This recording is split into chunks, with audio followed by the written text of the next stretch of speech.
Hey there, I have been hearing such great things about the Pat McGrath formula, and while it is beautiful, I will say that when I used it, it reminded me of a few other formulas in my collection.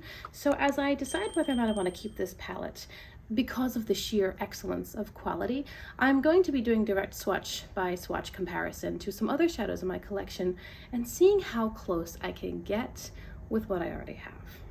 The formula that the Pat McGrath most reminded me of as far as shimmers was the What's Up Beauty. Both are formulated in Italy, and specifically in the Geodes palette, I wanted to compare this shade, which is called Earth-like, to this shade in, by the way, this is the Moonlit Seduction.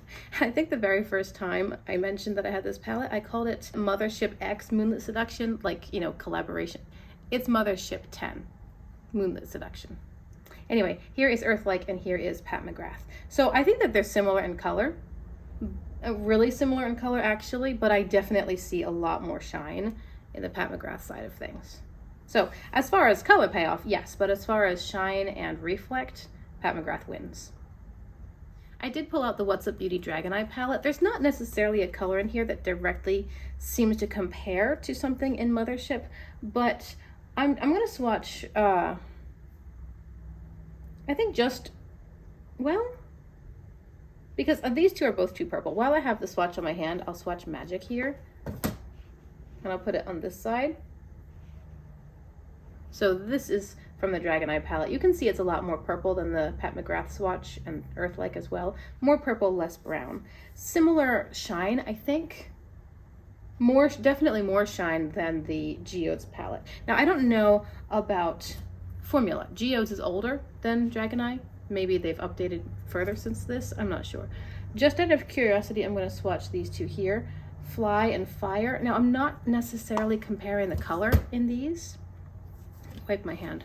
It's more a matter of the shine. Like, can I get something similar in general payoff, general reflect, with an indie brand that is a third of the cost?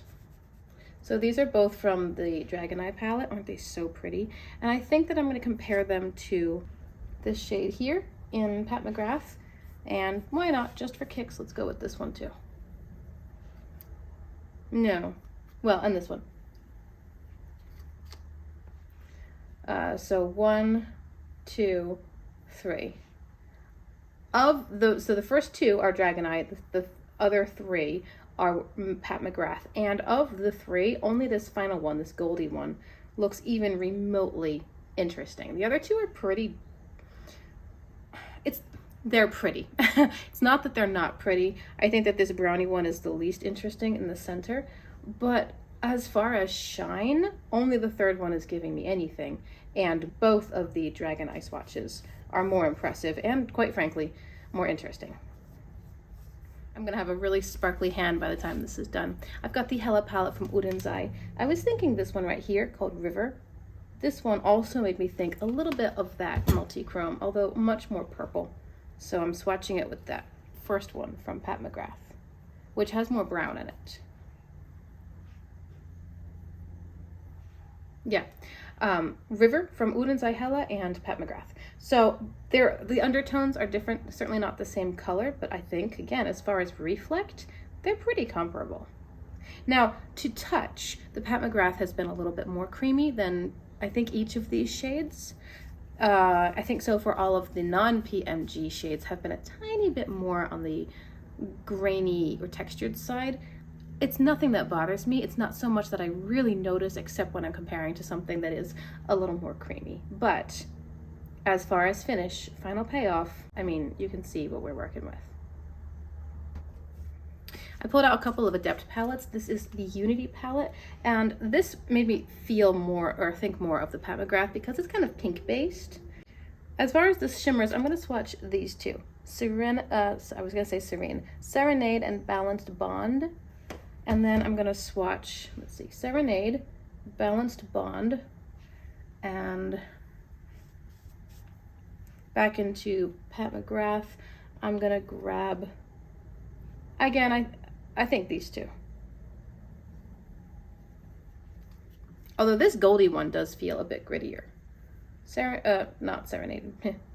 These are Pat McGrath. This one possibly could have been in that very first swatch with the brown base. But so these first two are from Adept and the second two are from Pat McGrath. I don't see anything highly impressive here. I mean, I don't see anything here that justifies the price point. Now, I've recently happened upon a video because the algorithm and, you know, the bots that live inside my phone are listening to what I'm saying and watching what I'm typing. And so I saw one of those shorts come up where the lady was standing in Sephora probably, and she was telling everybody why Pat McGrath can charge whatever she wants for her products. And she was talking about the quality of each individual ingredient, the payoff, the way that they are smooth and creamy, and even though something might behave like a shimmer, it's actually a matte. So it's like the refinement, I guess, of her shadows. And I'm not disputing any of that. I'm just saying, can we get something that's close enough, something that's comparable in final reflect and even quality shadows for a lower price point? Here is Flying Fiddles, also from Adept. This one, I'm gonna grab Honey Spurge here and compare that to this one and this one. Again, different undertones, but as far as creaminess and overall finish, I think they're pretty close. I think Honey Spurge might be a tiny bit more shimmery or metallic, but the others are beautiful. They're beautiful. And when I did the last look that I did with this palette, the Pat McGrath, I think I used this one as an inner corner highlight, and it did brighten the inner corner quite beautifully. But then on top of it, I tapped just a little bit more of a different, more reflective shimmer so that it was a little bit more impactful. Again, not questioning the quality, it's beautiful quality. It might just come down to what you're looking for in your shadow. If you want them to be really striking, really metallic, really stand out-ish, standing, you know what I'm trying to say, then maybe an indie shadow is right for you. But if you want equally high quality in something that's a little bit more refined and sophisticated, Pat McGrath may be the way to go. I'm also going to take the shade Viola Bronze, which is kind of a more brown based, and I think I'll compare that to these two. 1 and 2. I don't believe there are any truly special shades, the Astral Blitz in this Pat McGrath palette. I mean, these are all beautiful. Obviously, number 1 and number 3 are more reflective. Number 2 is a bit more staid, a little less exciting.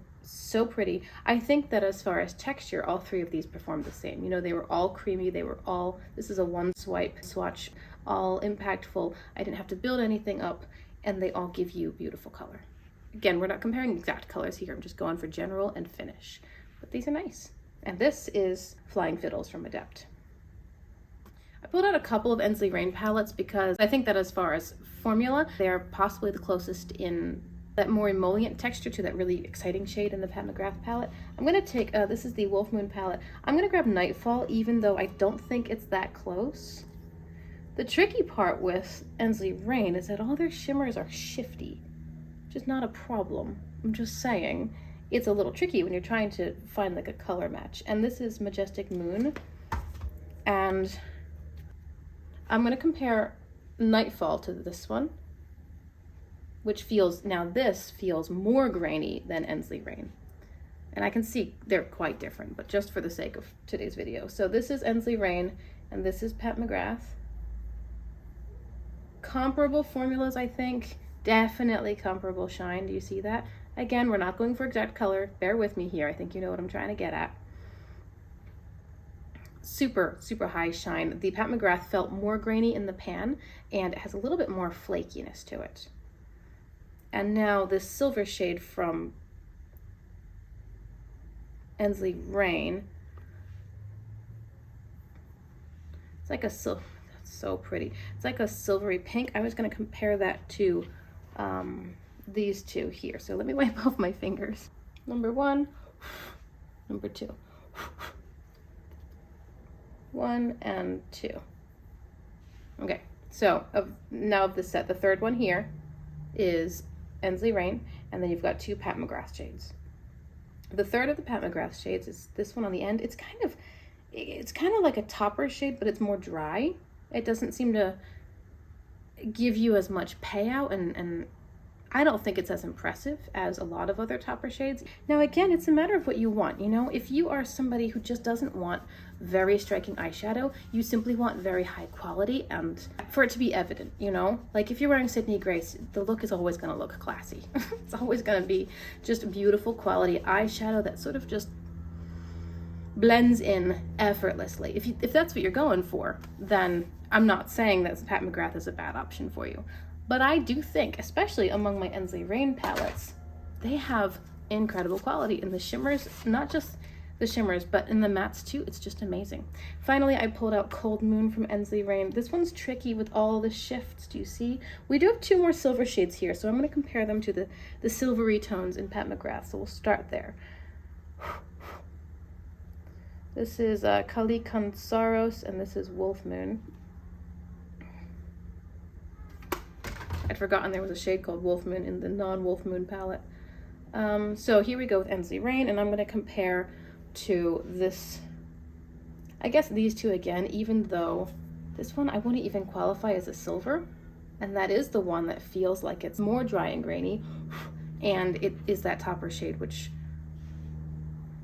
doesn't always behave like a topper or feel like a topper. Would make a nice inner corner highlight. So the first 2, Ensley Rain, the second 2, Pat McGrath. As far as reflect and color payout, smoothness of the swatch, the amount of shadow you get on the swatch, I'm trying to be pretty fair here as far as how many times I circle in the pan, but I will admit I haven't counted. Now, funnily enough, I think that some of the best silver shimmers I've ever used were from ColourPop. ColourPop has figured out a nice formula for a silver shimmer. And this Pat McGrath palette is not claiming to have a silver shimmer. Again, bear with me. I'm not trying to pick apart the brand. I'm just saying, can we get great quality at a lower price point? And I think, is there anything else to compare for Cold Moon? Again, it's kind of tricky because of the shift in the pans. Just for kicks though, to finish out today's video, I'll take Forbidding and Kion. Kion is definitely shifty. And I'm going to compare those to this one here. Forbidding, Kion, and whatever that one's called. Oh, they're all so pretty. I'm still feeling that I get more shine and reflect with Ensley Rain. So I would love to hear your thoughts on this. Like, I'm not trying to bash Pat McGrath. It's a beautiful palette. It's a really beautiful palette. There's no getting around that. The looks are gorgeous. The quality is gorgeous. It's a beautiful palette. I am not in the tax bracket to spend $128 on an eyeshadow palette. So if I can find something that gives me great quality, comparable quality, maybe even better quality, or at least more of what I'm looking for, we'll say. Maybe it's not fair to say better quality because I don't know about the ingredients and I don't know about formulation and I don't know about quality of ingredients and labs and all of that stuff. I don't know. I'm just a basic run-of-the-mill consumer who is just going off of what my preferences are as far as using the palettes and having the finished results. I'm not trying to bash the brand. It's simply a matter of where can I get the most bang for my buck? And if my buck is pretty much capped out at 30, what can I get for 30 bucks? That's also great quality and gives me beautiful eye looks. By the way, in case you're curious, today I did film this eyeshadow look. This is using a Colored Rain palette, and I will link today's look in, well, I can card it up here for you, and I'll definitely link it in the description box. So again, I would love to hear your thoughts on this subject. I just wanted to see how the shadows were comparing and whether or not I really feel the need to keep the Pat McGrath palette if I already have comparable stuff, comparable finishes, comparable experiences. I appreciate you so much for being here. Thank you for giving me a piece of your day, a little bit of your time. I hope you've enjoyed today's video and would love to hear your thoughts, of course. Perhaps you'll consider liking and subscribing even if you want to see, that's my timer, if you want to see more videos like this, and check my description box for suggested playlists, stuff. There's stuff down there. So I hope to see you in my next video and I hope you have a great day. Bye.